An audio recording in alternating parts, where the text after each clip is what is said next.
about the Browns maybe trading out of that number 2 pick, and maybe the Jaguars trying to come up, and that ultimately did happen. And so I think you have to at least run through the scenarios of, okay, we've been talking about what these teams should do, what Dallas should do at 12 and 20. We've been talking about that for months. But, so now you shake it up and you run through that experiment of, okay, well, what if? What if they move to 6? What does that now look like for both Dallas and Cleveland? Matt, what do you make of all these teams ahead of Dallas wanting to get out of that spot? It seems like everybody, Albert Breer was talking about it. It seemed like there were 5-6 teams that were willing to move out of that, out of the top 10. Yeah, I think it speaks to the talent at the top of this year's class. And it's not to be disparaging about any player in this class or to, dash anyone's hopes and dreams, but the top of this class doesn't compare with the top of last year's class. Certainly doesn't compare with the top of 2024. And so I think you do have a lot of teams that are sitting there looking at the grades on their board and saying, gosh, Carnell Tate, okay, if we're at 5 overall, where would he have ranked with last year's wide receiver class? Where would he have ranked with the year before that? And so I think the reason we're seeing teams be at least willing to trade out a little bit is that right there, is teams looking at it saying, man, where would we have placed this player historically, and saying maybe we could move down a little bit. I think also the money positions in this draft, offensive tackle, wide receiver, edge rusher, there's pretty good depth. So I think a lot of these teams look at it in a mindset of, hey, we could probably move back a little bit and still get a really good player. The issue is going to be, other than Dallas, I don't know if there's a team that has a heavy incentive to move up. So do you feel like, though, that these teams will sell their picks cheap, or are you going to have to pay premium to get there? I don't think you have to pay premium necessarily, but here's what's interesting. No one wants to give up 2027 draft picks. And so if you're the Cowboys and you call and you're trying to move up and Cleveland says, all right, we want 12 and next year's first. Hang up. There's no way. You're not trading next year's first because it's such a talent-rich draft. And I think we've even seen, some teams like the Jets try to go ahead and load up on next year's first-round picks because of how good it's supposed to be. So I don't know that you're paying premium this year. Usually you're paying premium for quarterbacks, right? That's the only reason you're expected to pay a little bit above asking price. I don't think that'll be the case this year. Matt, as you're projecting ahead and looking at that 27 class, did the Cowboys maybe make a mistake in having the 2 1s this year versus maybe giving up this year's one to the Jets to keep both ones for next year? Yeah, you'd like to have 2 1s next year as opposed to this year, but I think you have to put every team in a vacuum and evaluate. The Cowboys genuinely feel like they're a Super Bowl contender. They feel like they have a Super Bowl offense. And so I think you look at the logic there and saying, okay, you want to strike while the iron's hot. If we can add a couple impact defenders this year, maybe we can make that run in 26, while you still have this offense that's put together, while guys are still playing at a super high rate. You've got Cooper Beebe on a rookie deal, Tyler Booker on a rookie deal, Terrence Steele's making $1 million a year. So you've got Tyler Guyton's on a rookie deal. It's like right now that offensive line's so cheap, you're able to pay 2 receivers a ton of money, right? You're able to pay Dak a ton of money. And then I think now you're looking at it as, okay, can we get those young impact guys on defense to where we can match what our offense has, basically? So you put out a tweet that you did a quick round 1 mock on the What You're Hearing mock. Now, you don't spoil it for the entirety of the 32 teams, but could you spoil it a little bit for what you did for our Cowboys? Honestly, it was hard. So I went, and I did this with the idea that Dallas does trade up, right? So, if everyone's hearing it, let's run with it. Let's see what happens. So I mocked this out with Dallas moving up to 6 to get Sonny Styles. Interestingly enough, I think there's enough smoke there, right, to where that would be the move. But if you have to give up 12 and 20 to do it, you're probably getting back 39. I think maybe that's not even really equal for Cleveland. They'd probably want a little bit more than that. But then at 39, I think if you're Dallas, you are looking for an edge rusher. You're hoping that someone like a T.J. Parker is there, or Cassius Howell from A&M is there. As this team moves to more of a 3-4 defense, you're going to need some speed on the edge. Howell would be pretty interesting to me. Malachi Lawrence from Central Florida would be pretty interesting to me. But you're moving from 20 to 39 to try to find that edge rusher instead of sitting at 12 and 20. It's Matt Miller here with you, ESPN Draft Guru. What are you hearing about C.J. Allen? He ran a 40 at a decent time, high 4.4s, I think. Is there any concern about his knee? Is it all performance, or is there like a medical flag going into the draft on him? I haven't heard a medical flag on him, and, as you guys know, because Dallas does this better than anyone, I think, every team's going to have their own evaluation medically, right? They're going to look at things differently and say, hey, this guy's off our board. In fact, the year that Dallas took Jalen Smith, I think they're the only team in the NFL that had him on their board. So every team does things a little bit differently. I haven't heard any teams that have that medical flag on him, and I think him being able to get out and run is a pretty good sign. Times it sounds like high 4.4s, maybe some 4.50. That's a really good time for him. Hopefully it's not too late in the process for teams to, kind of evaluate that and see where it places him. But I would expect him to be a round 2 pick. That's kind of, it seems like Styles will be the only true linebacker in round 1, and then Allen and Anthony Hill, Josiah Trotter, Kyle Lewis, Jacob Rodriguez, those guys will be all round 2 players. What are you thinking about the teams that are talking about all the positional value stuff? In this draft, you have to kind of throw that out the window when you're talking about downs and players like that when there's not the talent at the top of the board? I think you have to throw it out a little bit. And I kind of sum it up this way. If you're going to take a non-premium position, it has to be a premium player. So if you're going to take a safety, an off-ball linebacker, a running back, you got to make sure that they have all-pro ability. And I think for the 3 guys that we're talking about this year, they are premium players. I think Jeremiah Love is one of the best running back prospects of the last 10 years. Caleb Downs is certainly one of the smartest, most instinctive, most versatile safeties in a long time. And then Sonny Styles, who has just incredible, height, weight, speed, and incredible production. This isn't like when Isaiah Simmons was coming out of Clemson and you're like, oh man, this guy's a great athlete. What are we going to do with him? Styles led the team in tackles in 2025. In 2024, he had 6 sacks while playing linebacker. So, his ability is very, very well documented. So I think it goes to that. If you're going to look at the money positions, left tackle, defensive end, wide receiver, and say, gosh, we don't love the left tackles in this class, maybe we do go with a non-premium position, you got to make sure that's a blue chip player. How are you looking at? Oh, sorry, go ahead, Wolchuk. Ruben Bain Jr. Seems to be a pretty polarizing player, Matt. I mean, is he a guy that you could see really taking a big fall if this arm length thing is a big deal to teams? Yeah, and I jumped on this in January. It was like, gosh, I loved the college football tape, but the more you talk to teams, they were like, I had one general manager tell me, we will let someone else be smarter than us, meaning you have 30 years of data that says the sub 31-inch arms doesn't work in the NFL. A player in the last 30 years with sub 31-inch arms has not had a 10-plus sack season, right? And Bain is going to break the record. He'll have the shortest arms for a pass rusher drafted in the first round since 1999 at least.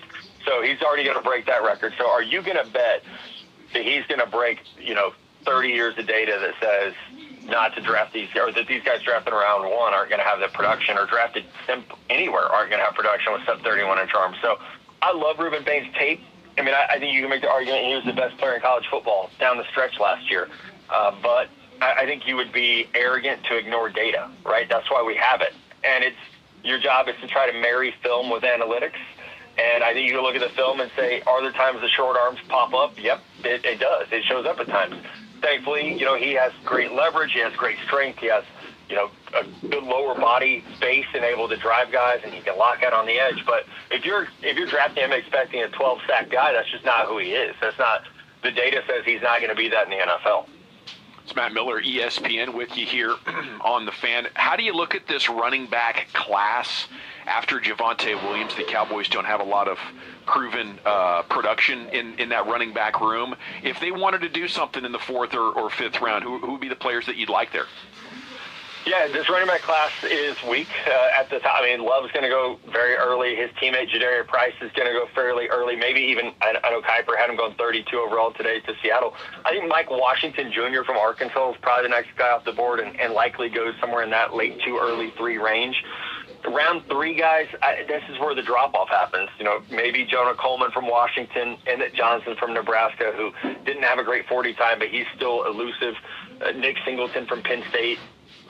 But these are role players, right? These aren't lead characters. These are bit part guys. And so if you wanted to piece together a backfield, I think you could add one of those guys. I would throw Kaytron Allen from Penn State in there as well. You could add one of those guys to be a role player, but I don't think the expectation is that any of them has the total package to become a number 1 back.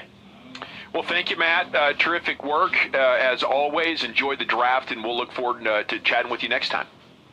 Appreciate you guys. Thanks so much. Salute. Matt Miller, ESPN, here with you on The Fan. Our path to the draft brought to you by Pluckers. Join us at all Pluckers locations April 23rd for our annual draft party.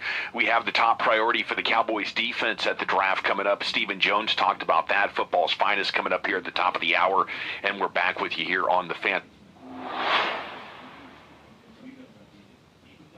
Thank you very much, Lucius. It is the G-Bag Nation here on 105.3 The Fan. The draft next Thursday. Our path to the draft coverage brought to you by Pluckers. Join us at all Pluckers locations April 23rd for our annual draft party.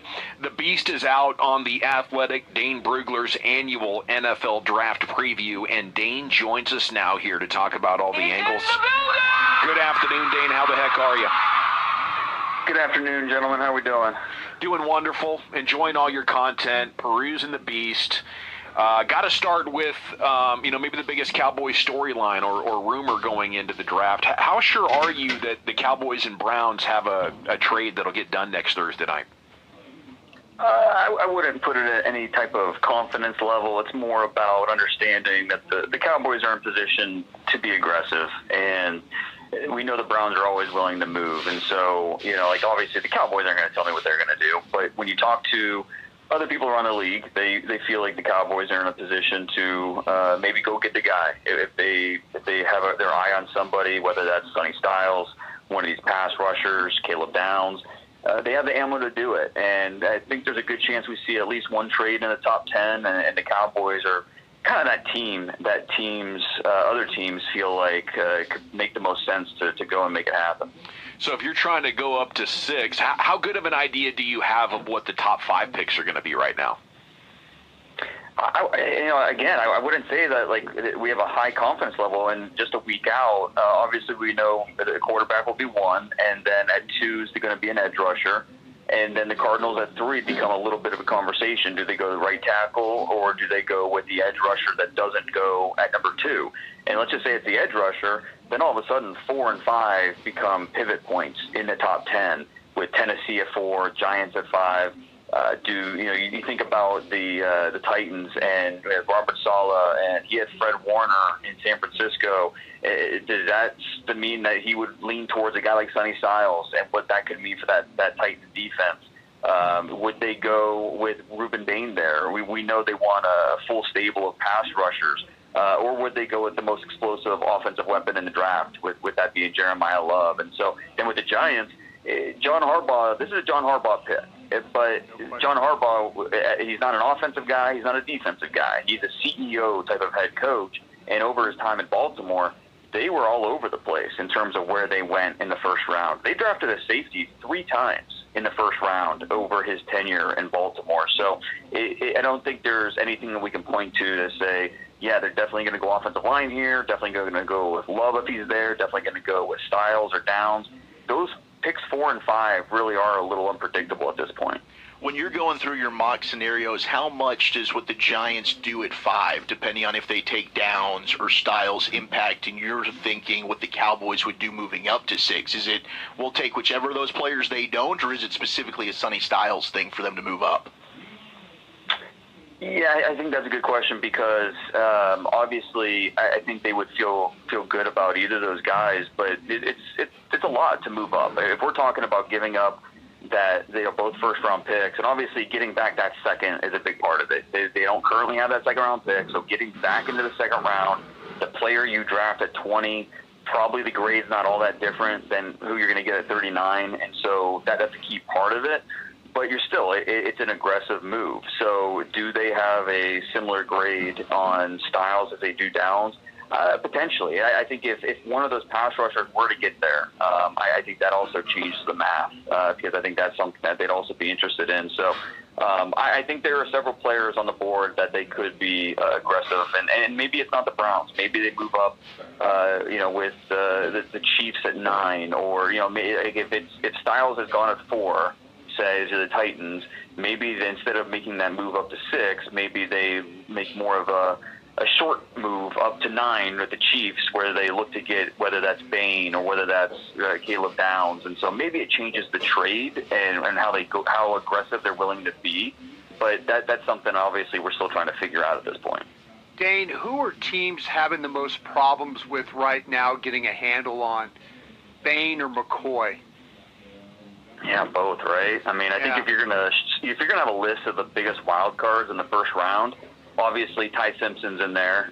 Just when that quarterback 2 come off the board, is he still around by the time Friday starts in round 2? I think Caden Proctor, the offensive tackle from Alabama, is on that list. Keldrick Falk, the Auburn defensive lineman.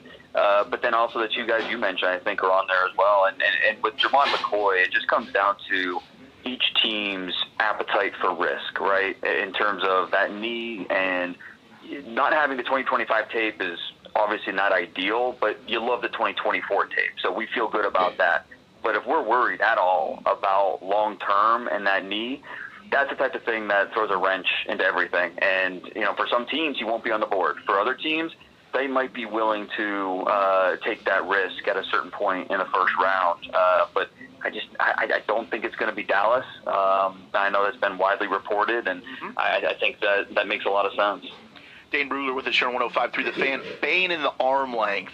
For you, when you talk with teams, for us, we just see a great player, right? An untrained eye here. I'm like, man, I'm watching Ruben Bain Jr. He's a phenomenal player. Why wouldn't you take him? But what makes the arm length so important to these teams? Yeah, and I think that functionally, there's obviously the longer you are, the easier it is for you to take on contact, shed, and just initiate the action. But I think more so than that is just the fact that in the last 25 years, since the change of the century, there hasn't been a single edge rusher drafted in the first round with under 31-inch arms. And so you think about the teams that are they're out on a running back in the top 10, they won't do it, or a safety. They're not going to draft a safety that high. There are some teams that look at the historical outlier stuff and say, look, we're not going to be the team that drafts an historical outlier in the top 10. We like the tape. We think he's a good player, but we're not going to be that team. And from that perspective, I understand it, but I'm more in the camp of, what you're saying. The tape shows a good player. I think he wasn't as consistently dominant throughout the season, the regular season. He only had 4 sacks during the regular season, but once the playoffs, you just watch those games and you're in. His ability to deconstruct blocks, especially in the run game, his ability to put pressure on the quarterback, that's something that is he's going to go top 12 in the draft. It's just a matter of where is that going to be. I think the Chiefs are in on him. The Bengals at 10, I think, would certainly take a long look, and then the Cowboys at 12 would be interesting.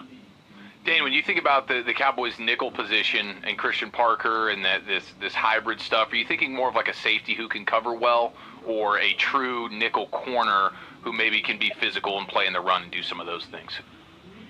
Yeah, I think you keep an open mind to who's going to be there for you. If they get wiped out with those top options, is Dylan Thieneman somebody? If they don't trade at 12 and they stay put, Dylan Thieneman, is that somebody that would interest them because of that versatility? And he could be a nickel for you. He could play single high in certain looks. Because it's all about matchups. That's what the NFL is. Today's NFL is personnel matchups and being able to. The offense is going to show you one thing. Being able to adjust with the personnel you have on the field, and a guy like Dylan Thieneman, he gives you that because he has the versatility.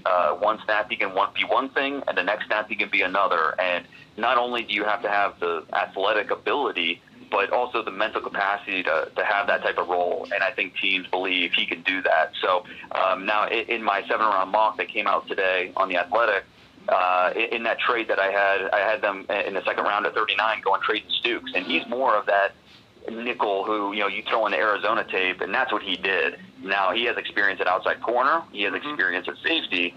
So you like that about him, but the fact that you can see him be a nickel has to give you some confidence that, this is going to be someone that's going to translate pretty well to the next level. So Trayton Stukes, coaches have been blown away by this guy. Same thing with Caleb Downs and just his ability to, talk, schematically, just understand what the concepts are. And so I think that's going to help him be a top 40 pick in this draft. Just a matter of can he sneak into the late first round? Will he be picked 35? He's going to go somewhere pretty early. I think it'd be an awesome haul to be able to get Styles and Stukes. You did break my draft heart with, in the division, Downs and Jacob Rodriguez going to the Giants in your mock. If the Cowboys did not go with Sonny Styles in round 1, let's say Tennessee does take him at 4, and they're left now still looking for a linebacker, what other options do you think they have? Well, C.J. Allen, for the Georgia linebacker, he ran today. It's kind of an interesting thing. There was one scout there, and so that one scout kind of shared the numbers, but it was the numbers were between like a 4.44 and a 4.52, and so I think teams are going with 4.47 for C.J.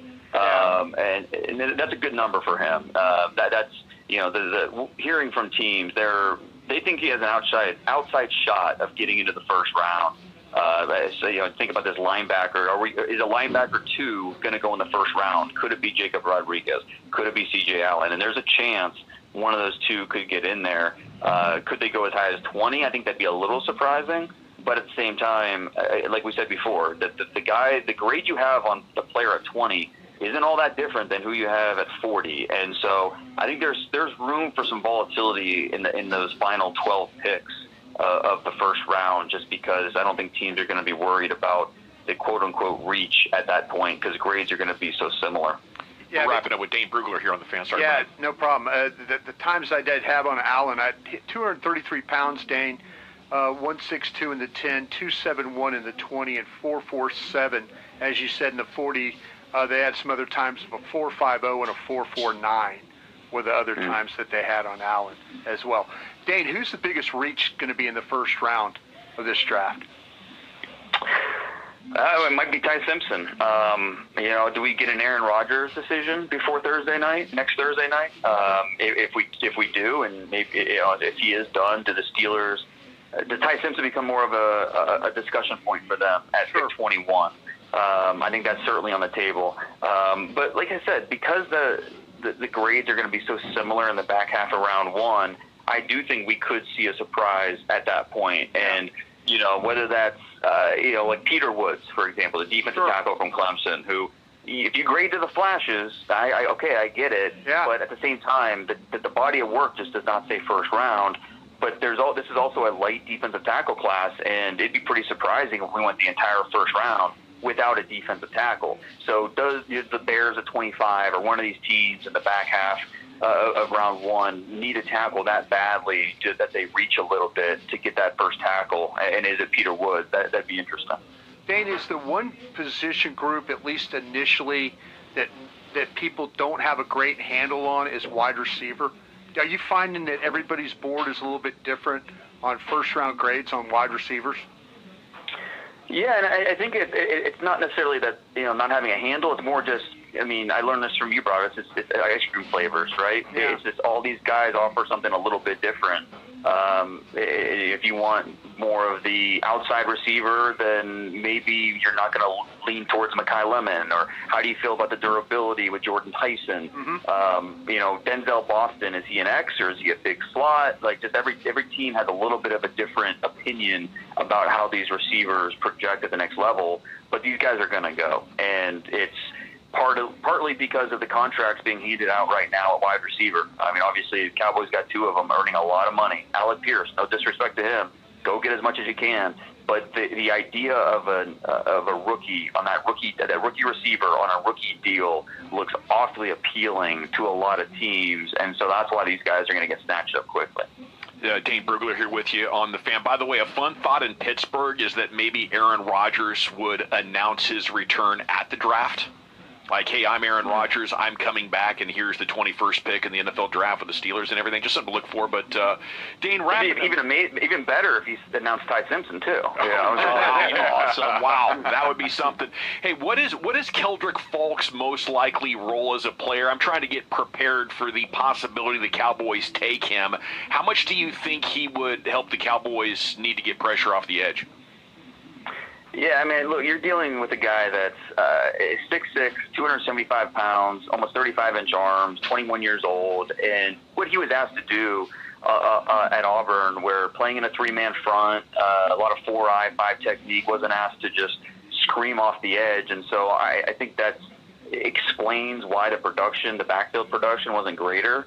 But I think you have somebody that's just kind of scratching the surface of what he can be. Now, I mean, he's not the most twitchy. He's not a super bendy guy either, but he wins with his hands. He's an instinctive player, especially in the run game. So I don't know that he's ever going to be a double-digit sack guy, but I think he's going to be someone that you can win with, somebody that is going to make your defensive line better, and first the pass and the run, and somebody that ends up being a positive for anybody's defensive line. The Ultimate Draft Preview, The Beast, is up on The Athletic from Dane Brugler. Anything else you want to say about that before we let you go, Dane? No, I've been doing this a long time, and we try to set the bar higher every year, and I think hopefully we did that this year, and so it's been fun to hear all the feedback, and the digital version on The Athletic is really cool. A lot of smart people behind the scenes dressed it up, turned my PDF into this, get all the artwork and navigation, so appreciate everybody checking it out. It looks great. I missed the PDF, Dane. I ain't gonna lie to you, bro. It's on there too. I made sure the PDF download is available. So if you want it that way, it's still there. I remember when you and I were selling that thing out of a trunk for $7 a shot, bro. Keep it rolling, man. Keep it rolling. You're the best, man. Thank you so much. Cheers. There he goes, Dane Brugler from The Athletic at DP Brugler on Twitter. We got a mixed bag coming up, old Chuck. Let's do it. We got a Stars update for you. My Cowboys draft predictions a little over a week out, and selling your house for a sports stream. That's next on the Nation. Brian Bros for the great surprise call-in 1 hour ago. Takeaways from that? Sounded like he said they would take Styles in the scenario you gave him. Yes. Now, you didn't throw Bain into it, but you said if Downs, I think Delane. Yeah, it was Downs, Delane, and Styles. And the reason I didn't throw Bain into it is because I think Bain is clearly 4. Of those 3, I don't think they would. If they had that setup where those guys had fallen to them, I think they take any of those 3 above Bain. How much are we making of the Reuben Bain accident report that came out yesterday, involved in a fatal collision in 2024? It sounds like the family has moved on. Things got settled. There were some whispers 2 weeks ago that they were waiting for him to be drafted, and then the lawsuit would hit. But by all accounts, in reading this, it sounds like things have been settled and everyone is trying to move forward. I love all these insiders. Oh, you guys are acting like this is new. Teams have known about this. All right, well, you didn't say nothing, so shut up. This guy broke it from the read optional. All you national people, just sit there and give the credit and keep your mouth shut and stop taking away from the report. He had the balls to say it. You didn't. He went and got the records, and everyone's like, oh, this is old news. Well, you didn't say nothing, and no one knew about it. Well, and I would say it's only old news in the sense of if people think yesterday all of a sudden has teams scrambling. It's news to the public consuming it, and so it's good reporting and everything else like that. But in terms of I had some people yesterday going well, after today teams will be out, or after today he's going to fall. It's well, if you've heard that teams like him in the first round in the last couple weeks, they knew about this, and so they still liked him knowing this. And so I think it's important for people to at least understand that anything you've heard buzz-wise about your team maybe being interested in Bain is probably the same today as it would have been 2 days ago, because they were factoring this in. Yeah, it sounds like, I'll try to separate things. Someone did lose their life. Let's keep that in mind. There's going to be a Laramie Tunsil comparison. There's going to be a Jalen Carter comparison. He was involved in a fatal crash months before the draft. He did drop to number 9 on the board. We know Jalen Carter is a beast. There's some teams that are not thrilled with the way he's answering it. So I think that's actually the bigger deal, because it sounds like all the legal stuff is put to bed. Mm-hmm. And the family is not out for blood and trying to, get him when he's on the clock and on the board. So, number 1, is he careless about it? Was he honest about it? And then number 2, is this guy a driver from Georgia? Is this going to be this going to be a consistent issue with him out there on the road? That's what I'd be thinking about if I was a team interviewing him. Do you take in anything differently, or do you put it in different context now, knowing what you know? Do you put it in different context, thinking back of him at Combine, where he's like, I'm all football, guys. I don't do anything. I don't even go out because I'm so focused on football. I think the undertones there, when you look back on this, is probably also a public declaration to teams of like, guys, just so you know, the only thing I care about is football. I'm not a reckless individual who's out partying all the time, and this is a bad instance. And I think he wants people to understand that. But yeah, you got to be careful too. If you're talking about it those ways, or you're trying so hard to basically make people think, hey, this isn't me.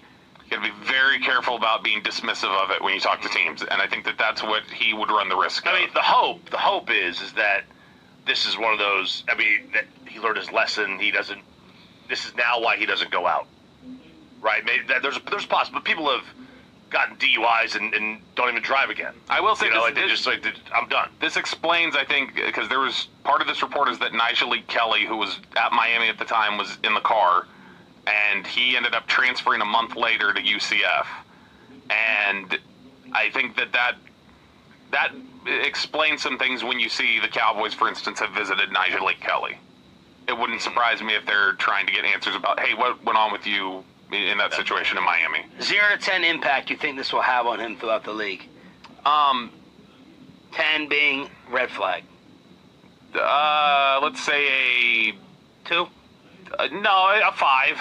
Wow. Like just in terms of like, to me, it's like it's worth noting. Like every team will have it in their notes on him of just like we need to monitor, and more because of how he potentially has answered it and just turned some people, like it'll break ties in some instances, I would think. Yeah. But I would still say the bigger issue that's probably an 8 for a lot of teams is his arms. Yeah. Yeah, boy, isn't that very football? Is that your short arms are a bigger drawback. And you're 10 and 2. Your ability to, because like so it wasn't alcohol, right? It was careless driving, which could be speed. Not how it's been reported. It has not been reported that it was an alcohol thing. So if that's the case, yeah, teams may look at it and go. And the charge was later dismissed. Yeah, so if they go settled civilly, no criminal charge, like what's. Yeah. Then they may care more about, okay, well, how did it mess with his head, potentially, or how has he learned from it? Where's the speed on here? Like, am I getting him going 150? I'm not seeing that. Right, I'm not, because there's, and I don't know what the difference is. I can weave at 80, right, and a lot of us weave at 80. That could be careless versus reckless. I don't know what the difference is between careless and reckless, because, I mean, it sucks, but, car accidents do happen all the time. Frankel. And that's not, car accident isn't necessarily like a reason to drop somebody. Now, a car accident with alcohol, with drugs, with 16 people in the vehicle, which is not legal, right? I mean, seatbelt per person. That's something different than driving just 80 miles an hour down the highway and getting into an accident. Yeah, I think the way you hear people talk about it around the league, it sounds like it sounds like it was obviously not good and it was reckless what occurred, but it sounds like a lot of teams view it as like, this is why you tell kids all the time who drive fast and do different things to like, you can't do that. And so it sounded more like this is something that a lot of people his age do, that he had the unfortunate ending to it. He was the cautionary tale. And so I think a lot of people look at it as like, it's awful, it was a mistake, but it's also what a lot of these same kids in this draft have done, and they just didn't have the same outcome. Todd McShay, Bruce Feldman, Dane Brugler, and now Ian Rappaport talking about the Cowboys potentially moving up next Thursday. The Cowboys are my team most likely to trade up. Again, this is not for clickbait. This is real. I expect them to be at least in the mix potentially for coming up for a pass rusher or other top defensive player. So maybe that's, I don't know, let's say it's someone like Ruben Bain. Let's say it's Messidor. Let's say somehow, some way, Sonny Styles goes to 7, 8, maybe 9. The Cowboys right now are sitting at 12. So if you look at the landscape there, you have several teams who would potentially be open to moving back. Might the Cowboys jump up a little bit to get a key defensive piece in an offseason when it has been all about fixing that defense? Tired or flustered? Flustered. I'm not tired. I did not sleep as much as I should have yesterday. Me neither. And my wife was up when I left, too. I don't know what it was. Yeah, did not sleep as much as I should have over the week. I slept great. Look, they want to trade up. I'm against it. And Broadus was supporting that an hour ago. I'm against trading up, but if you're going to trade up, I just don't want 20 and next year's 1 are just they're no goes for me. So if you trade to 9, right? You can trade to 9 and not get rid of 20. 20 is a no-go for you in what sense? Or Like you can't just be 12 and 20 to go up and get a single pick, or yes, you don't want to. You don't even want to shift positions with 20. No. I don't want to use a first to go up. When they get out of this draft and next year, I need 3 first-round picks taken. 12, 20 for 9 and 29. That's Kansas City's picks. So you're okay with that kind of thing? Yeah, I need 2 ones. I need 2 ones this year. He doesn't want to lose the first. Lose an extra. I don't want to lose lose. first. Yeah, to me, when you traded Micah, you had a golden opportunity to reset your roster and your cap with 4 first-round picks. I think they got rid of 1 already on Quinnen. You know, Quinn's a good player. He's young. But I just want to come away with this. I need 3 first-round picks taken in the next 2 drafts. Yeah, man. This is going the opposite way for me. You have all these needs.